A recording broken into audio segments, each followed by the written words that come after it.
unaniwe niwunanuka ijuru ntacyo ritakoze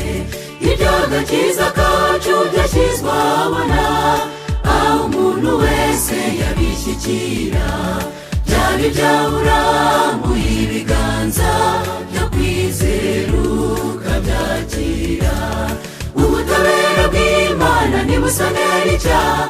iyo biba bityo na Mose ntiyari kugwa mu mpinga ya Pisiga yari gukomorerwa akajya mu bwoko bwe akabuherekeza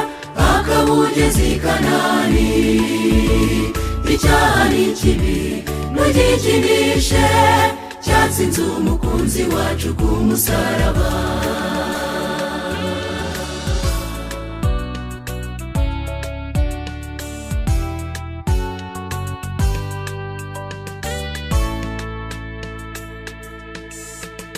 nacurwa kibera ntajya ruswa amahirwe yagushyize imbere kumuhitamo n'ukwiteganyiriza uva mu rupfu ukajya mu bugingo ateze ibiganza byatobaguwe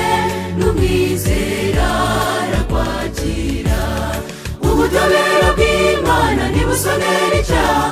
iyo biba bityo na Mose ntiyari kugwa mu mpinga ya Pisiga yari gukomorerwa akajya mu bwoko bwe akabuherekeza akabugeza i Kanani icyaha ni kibi ntugikinishe cyatsinze umukunzi wacu ku musaraba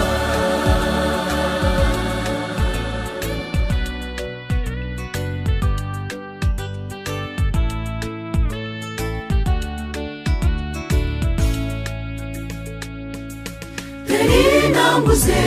wishidikanya uri umwe mu bo Yesu yapfiriye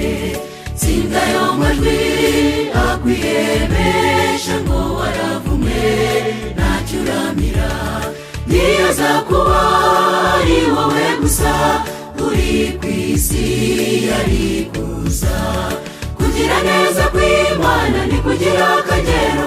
iyo biba bityo na Sawuli ntiyari gutungurwa n'umucyo yari kuba ruvumwa agacibwa witeka azira kurenganya abo mu nzira ya Yesu kuko yakiriye imbabazi zayo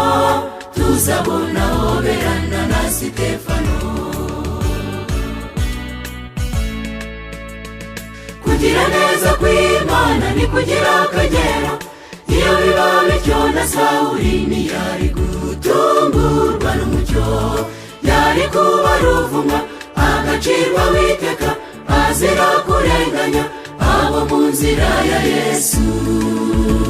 kuko yakiriye imbabazi zayo tuzabona hoberana na Sitefano kuko yakiriye imbabazi zayo tuzabona